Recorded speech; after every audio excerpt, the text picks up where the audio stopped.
Well, good afternoon, everyone. Can I have a bit more light so I can see your faces? Yeah, because I'm scared when I talk to the black. It was a wonderful talk. I was sitting there, I was touched and moved. It reminds me a lot of things that happened to me. But first I would say I'm not talented a person. And I'm not well trained. And I have a lot of different, I never listen to my teachers, and my mother said, you should have to do this. I said, no, I would never do that. Not like Paul said, everything his coach told him, he listened, and he believed it. And to me, everything I heard on the media, everything I heard from people talking, it takes me 2 or 3 seconds to think about, is that true? Can I do different? This is something that I've been trained for years. I trained myself to do that. I'm not a talented person because I failed many, many times. I tried 7 years in a primary school. Normal student, 5 years of primary school. Because my school was too bad. They say it's too bad because everybody tried to enter the university or enter a good middle school, and we all failed. And I was one of the failure person. And I failed for key middle school, key high schools. I failed 3 times for the universities. And I applied for jobs and I think like 30 times jobs, all failed. I remember when I graduated from high school, I failed the university and looking for a job in a KFC. 24 people went and 23 accepted. I was the only one not accepted. And then I tried to be a policeman. 5 classmates went, 4 accepted, I was turned down. And when we started the business for Alibaba, I tried to raise money. I went to Silicon Valley, talking to venture capitalists. So over 30 of them, none of them accept us and give us some money. But I think the very interesting thing that I do is that because so many mistakes we made, that trained me. Every mistake, every setbacks, every time people refuse us, I take this as a training course. And I don't think that today when people say, I'm disappointed because I'm rejected by this company, or I'm rejected, I failed.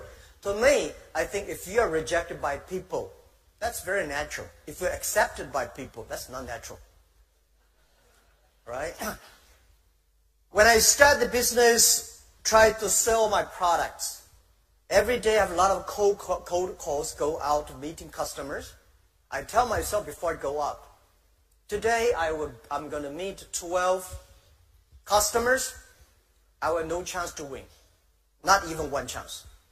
And then when I came back, there's no chance. I say, see how good I am. I know there was no chance. If I got a 1, I say I would do better than I expected. So every time, every mistake we make, it's a great treasure of your future succeed. And I would say today there are a lot of books about Jack Ma, about Alibaba. But none of the books I read for myself, I wrote myself. I don't think I should write a book. Because when somebody starts to write a book for himself, he's old, he's going to retire.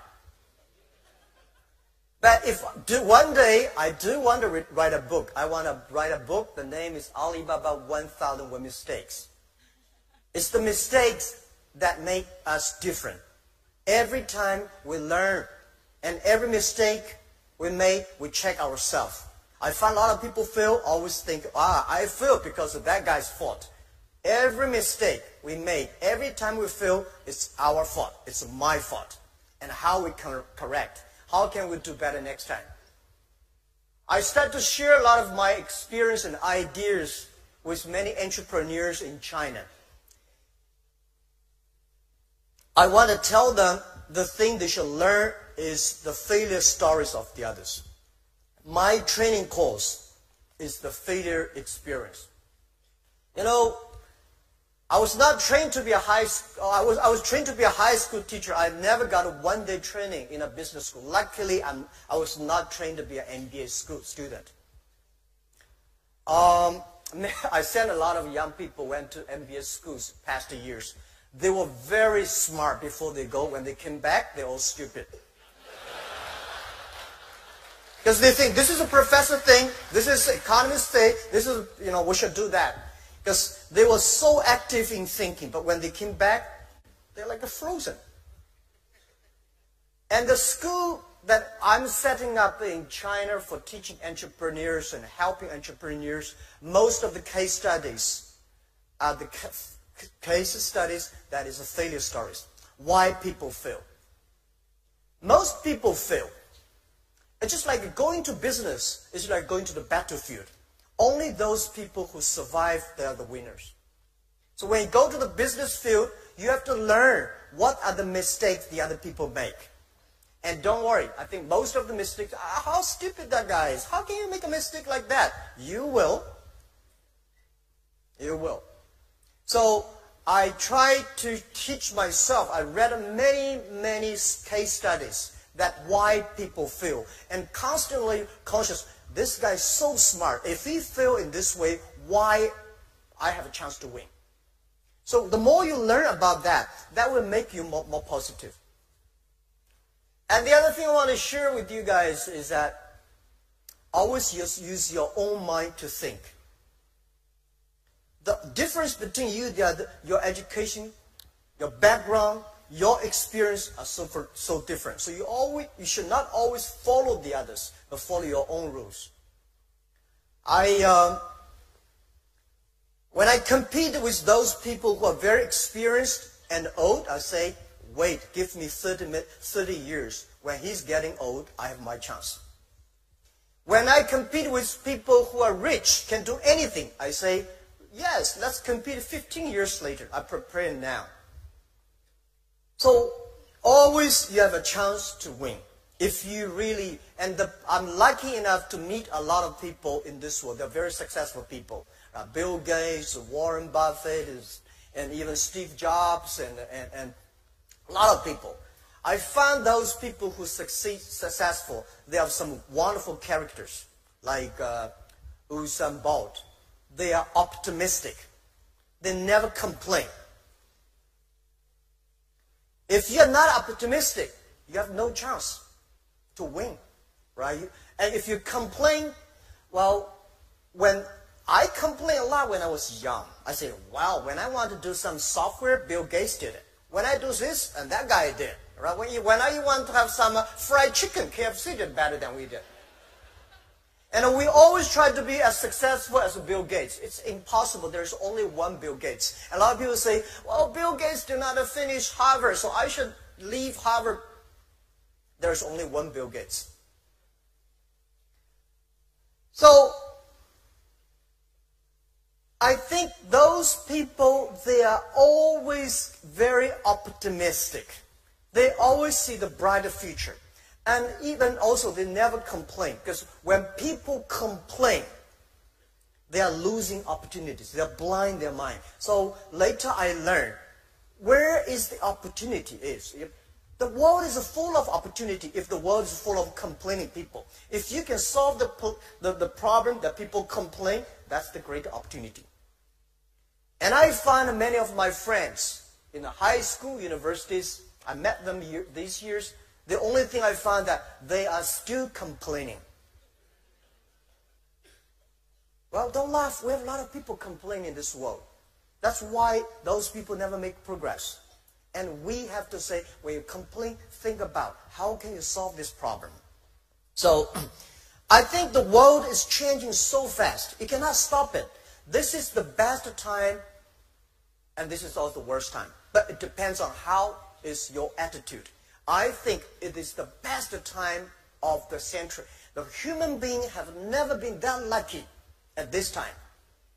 When you see a financial crisis, you have this, you have that, you have all kinds of problems. But what I see is, it's the signal, it's the symbol that is something big is happening. And we are lucky at this age, at this moment, we are down. The first, I say, the three technology revolution all fundamentally changed the world. The first technology revolution, the industry technology revolution, changed the world. Those people who live there, lucky. The second technology revolution Also, the energy, giving a lot of opportunities to human lives. This is the third. And we are lucky. And every technology revolution comes, there is a huge turbulence of the society. It's going to kill a lot of jobs. It's going to create a lot of jobs. And believe me, there's one thing I studied. Every technology revolution takes about 50 years. The first 20 years is about technology. The next 30 years is about utilize of this technology, application of this technology. So the first one, that, second one, that, this one, third. The internet has just passed the 20 years. The next 30 years are so critical to any country, to anybody. Whether you like it or don't like it, a lot of great jobs today you think it's a great job is going to lose. Something new is happening. Something interesting is happening. So if you call last 20 years, it's called internet technology. Next 30 years is called internet time. And this is something that I'm calling on a lot of young people. I said, please pay attention to those people who are below 30 years old. And next to 30 years.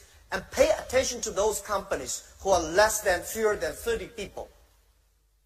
And I think why one of the reasons Alibaba succeed is 19 years ago when we started the business, especially 15 years ago when we started Taobao, the B2C model.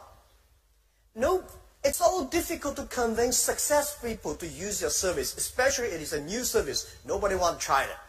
And those people who are not successful, want to be successful, will help you. So one of the focus that some USA companies, when they come to China, they touch the successful people. And we think we should help those unsuccessful people. We should focus on young people. At that time, they were 15 years old and 18 years old. In the old China, in the old history, if you convince older people, young people follow. Today, if you convince the young people, the parents follow. If you change the young people, you change the future. If you believe the future, then believe the young people.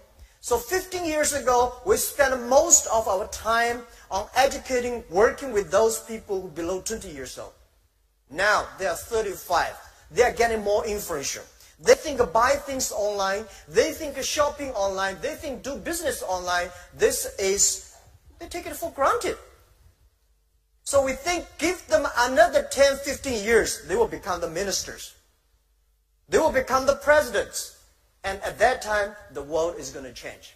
So this is what we believe. And I want to share all the young people here that it's your time. The world, a lot of people are complaining because the internet destroyed a lot of business. It's not internet destroy a lot of business. It's the backward thinking, attitude, close themselves, want to keep yesterday, these thinkings that destroy themselves. And I want to say that people say technology killing jobs. No, every technology revolution create more jobs than people thought. But they create different jobs. This is us. This is the opportunity. For China and Asia, I think there will be several new technology, several new trends that is going to change the world. Let's say new retail, new financing, and new technology, new manufacturing, and new energy. These 5 new things is going to happen, is going to change everybody, every industry, every business in the next 10 to 20 years. What is new retail? So today, e-commerce in China grow that fast. The traditional retail does not work very well. One of the reasons why Chinese e-commerce grows so fast, faster than the USA, because the USA traditional retail was so good. The infrastructure of business was so good. So internet cannot go inside.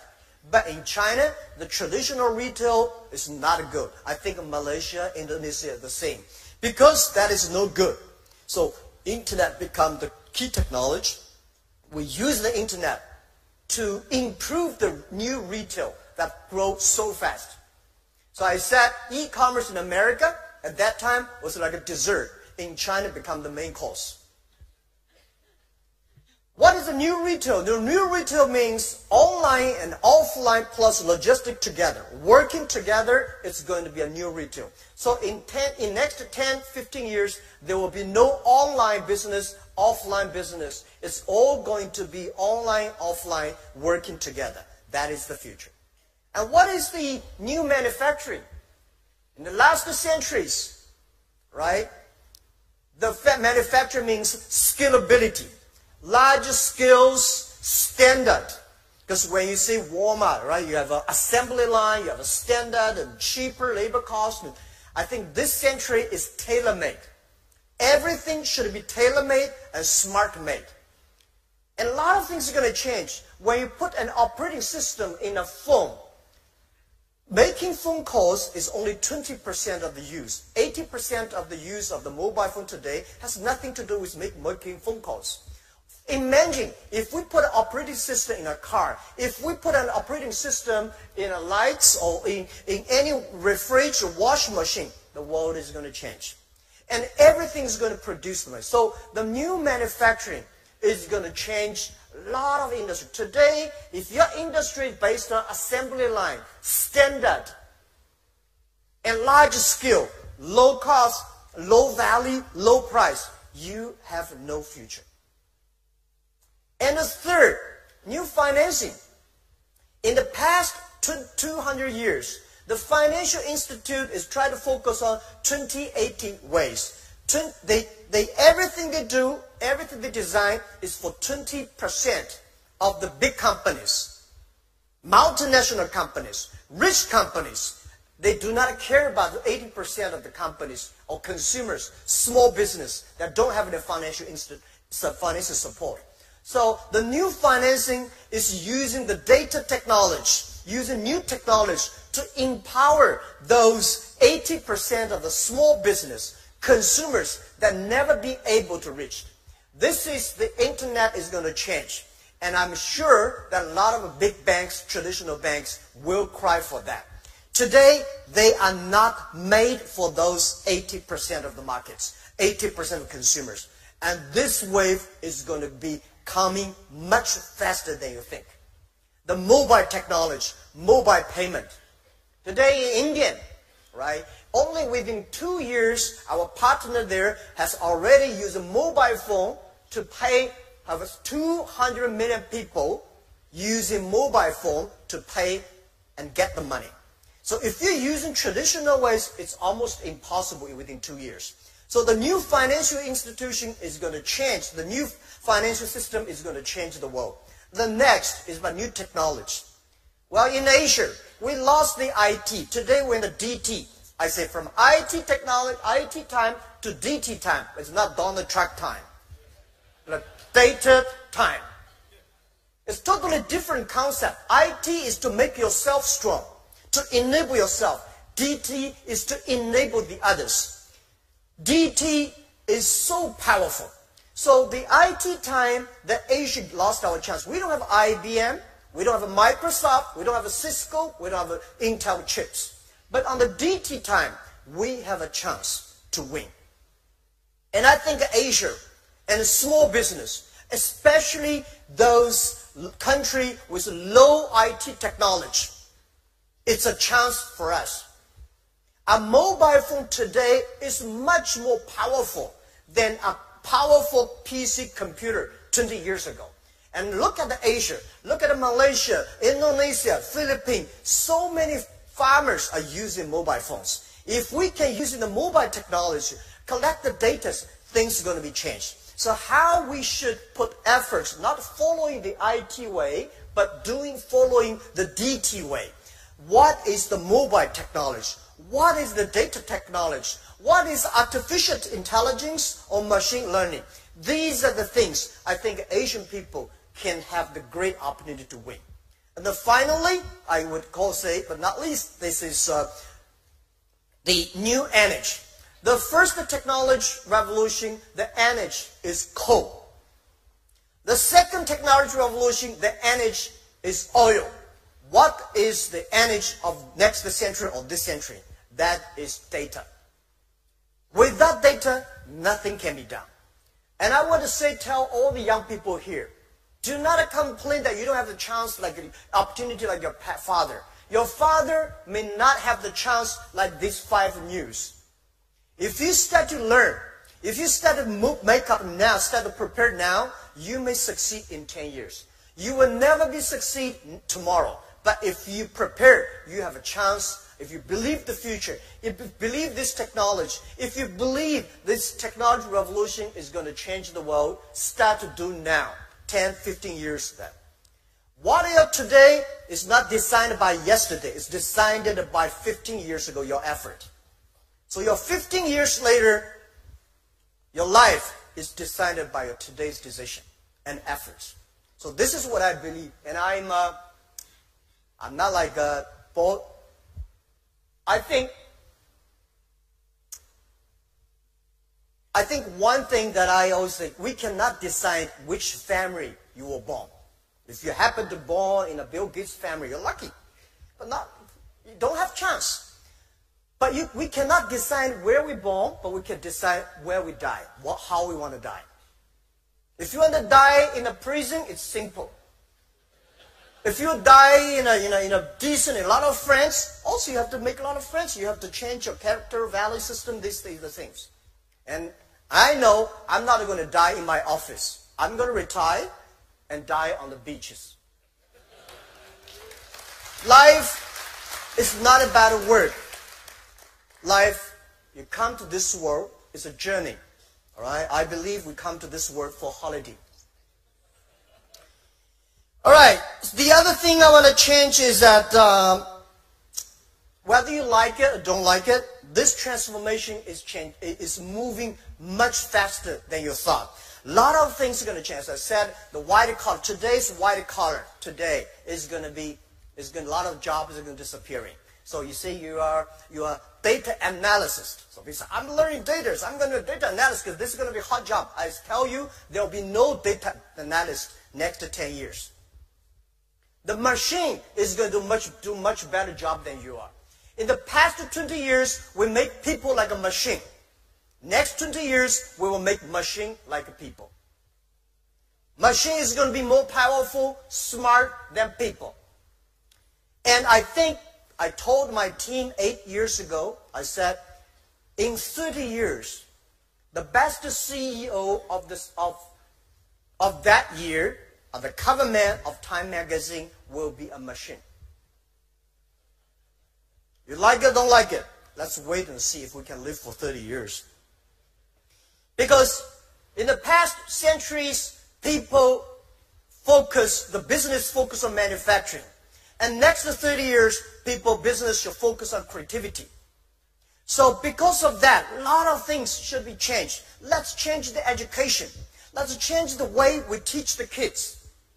I think we should put not only the knowledge, machine can remember knowledge much faster. I said to a lot of people, say, when we compete who is smarter, we say, well, this guy recite, can remember every words, every poems, every sentences. He's very smart in remembering. I tell you, machine can remember better than you do.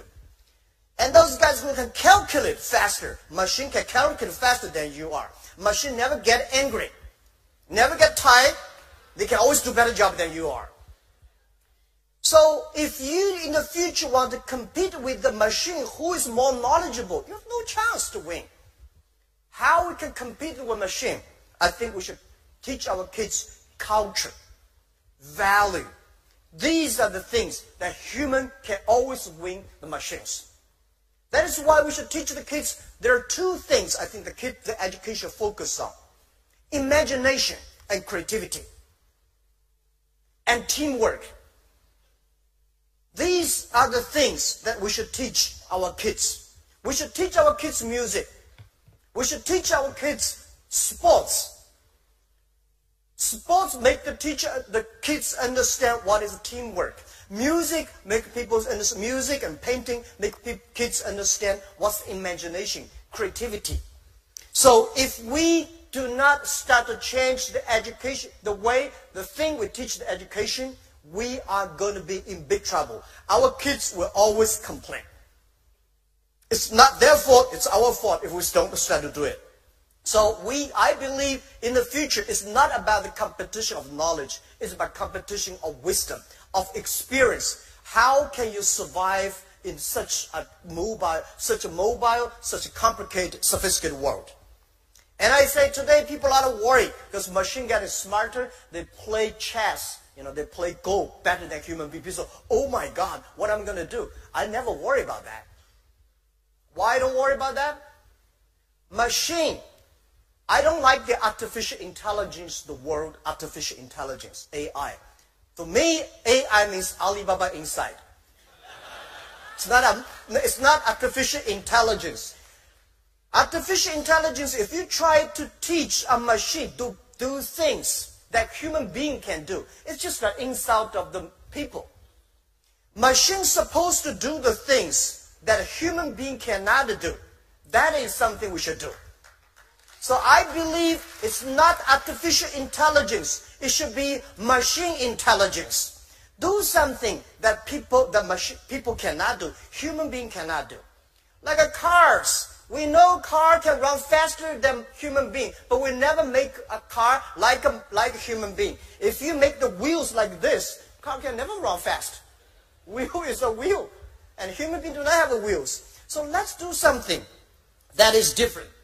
And calculation, big data, and all these things, we have to know very clear that human being, I'm an optimist, human being will always win machines. Don't worry too much about that.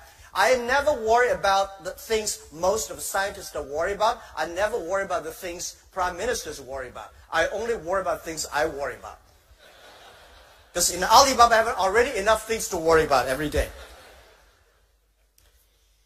The next thing I want to say is that the business people here, young entrepreneurs, I heard young people talking about, I was, I don't have a chance like a Lee Ka-shing, I don't have a chance like a Mr. Kwok, I don't have a chance like that. I tell you one thing, they may not have a chance like you at that time called entrepreneur. What is entrepreneur? Entrepreneur, to my understanding, is social scientist plus artist.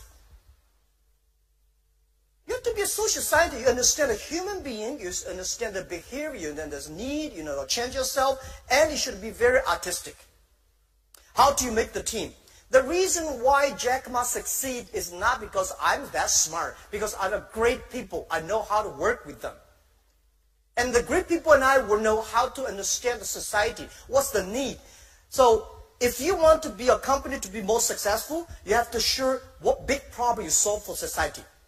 The big problem you solve the society, the big opportunity is, and the more successful you will be. If you solve the problem for your own village, it's a village company.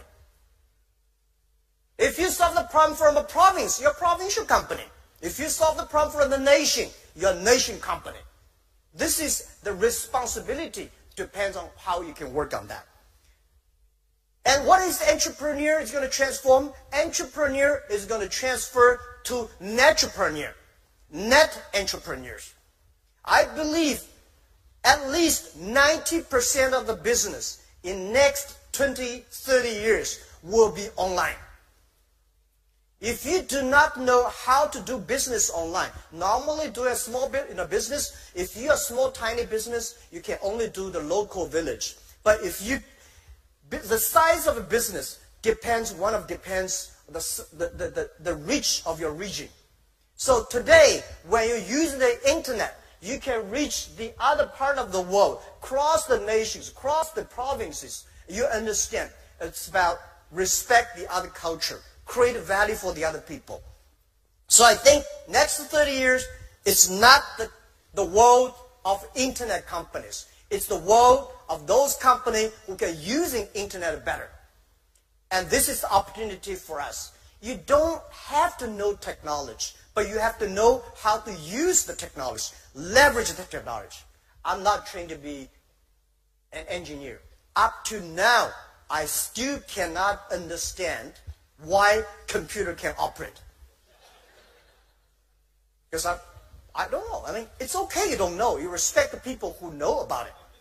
Right? Let those people who know about it. And then for the first 5 years, I was the product tester of the company.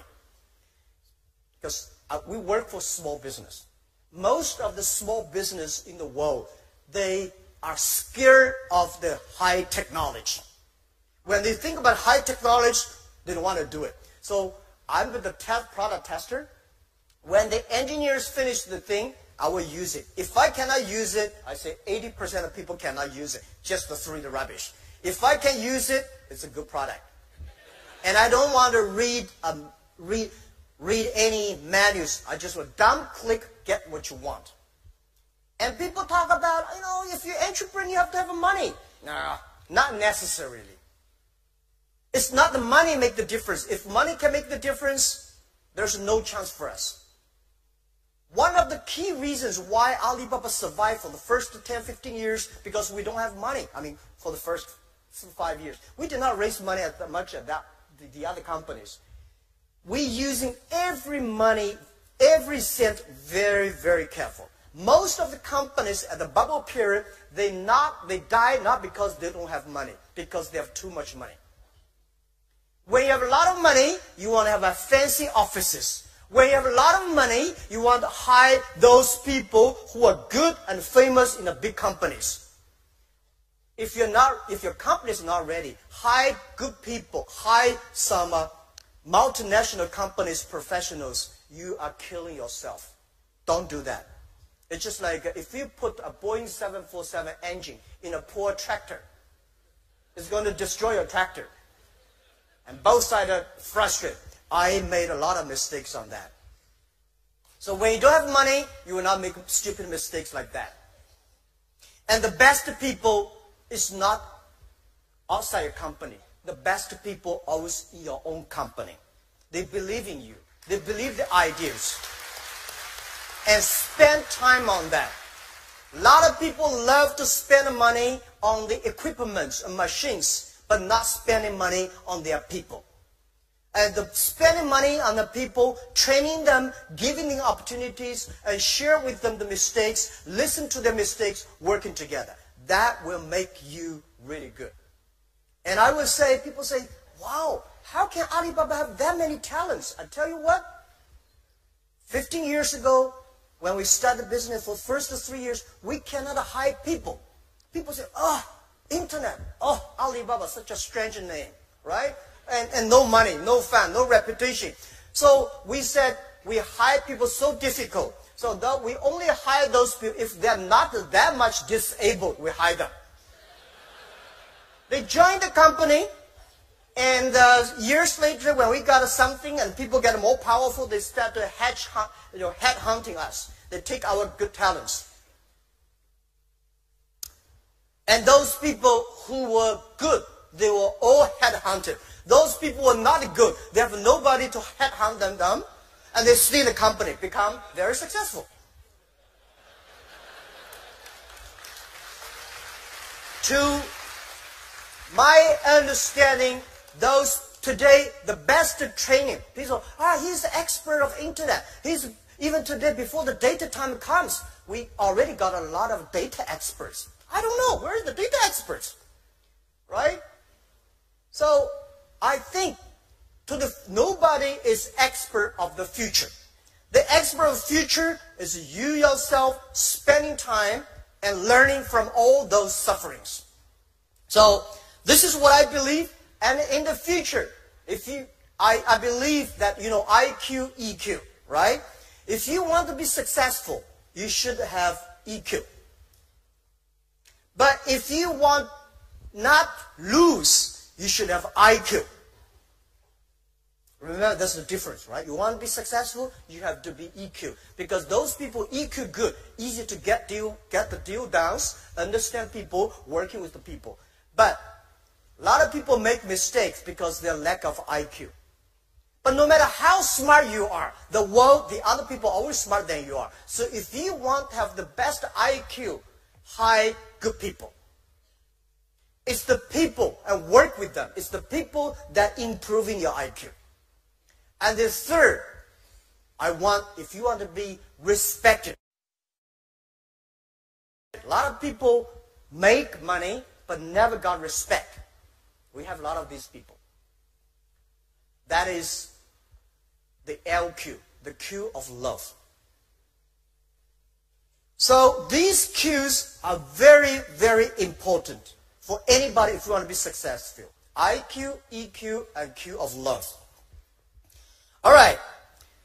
The other thing is that the world is changing. I think in the future, next to 30 years, it's not about it's not a competition of muscles. It's not even competition of knowledge. It's a competition of the user experience. It's competition about care the others. It's a competition that how you can enable your employees, how can you enable your others, the customers, and the women are going to be more and more important. One of the secret source of our company is women. We got 47% of the employees in our company are women. 33% of the senior management are women. I never thought it was something strange. One day there is an American journalist come to our company and say, Jack, why there are so many women in your company? I said, is that? I never realized that. Because we never think of men and women. Internet is about how you can perform behind the internet. And the very interesting thing is that if you have a lot of engineers and don't have those creative, care for others, people like women, women care the other people much more than men. Right? Men care for their own power, promotion, pay. They care, but women, they care for the kids, the parents, the husband, and in my work. And they know how to change themselves to making sure the other people are good. If you have that quality, you have a chance to win. So I think women leaders in the 21st century is going to be like that. Not only leaders in the politician, but leaders in the business field, culture, everywhere. And I strongly believe that. If you want to make your company can be sustainable, please hire more women.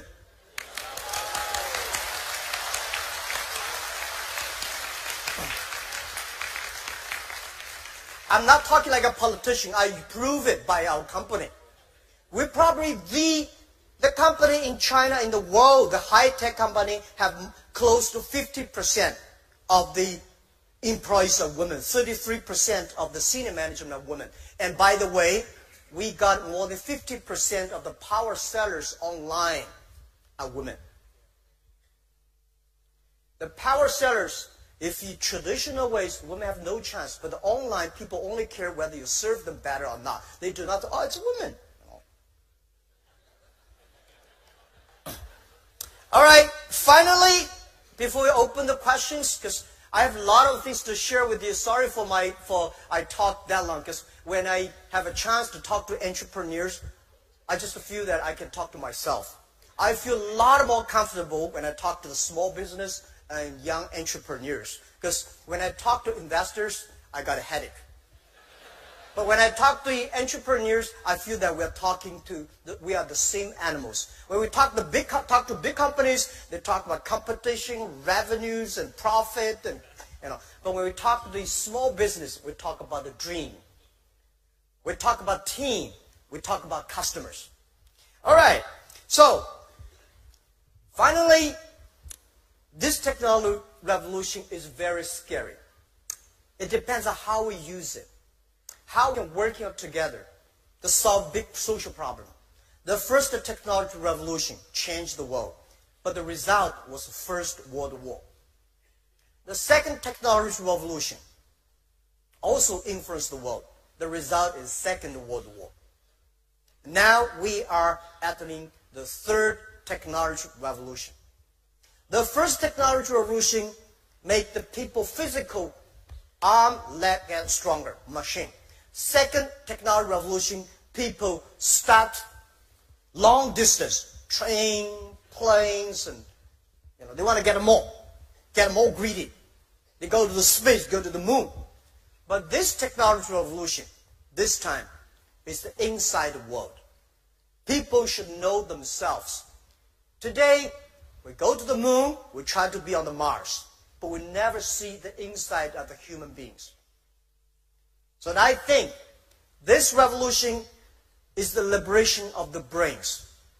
If we do not deal with it carefully, we'll be in big trouble for the world. So the Third World War will happen. But But this world is not against each other. This world supposed working together, the war against poverty, the war against weather, environment, and the war against the disease. These things, if we can use in the technology data, people will be better. So I think the internet, the e-commerce in the next 30, 40 years, if you want to make your business helping others, that the business world is going to be inclusive. The business world is going to be sustainable and make people happy and healthier. That's the future. And your business will be great. So I call happy and health are the double-edged strategy. This is all human beings want. Everything you do, because of the data and technology, if you can make your people, your team, your customer, the world happy and healthier and sustainable, it's going to be big.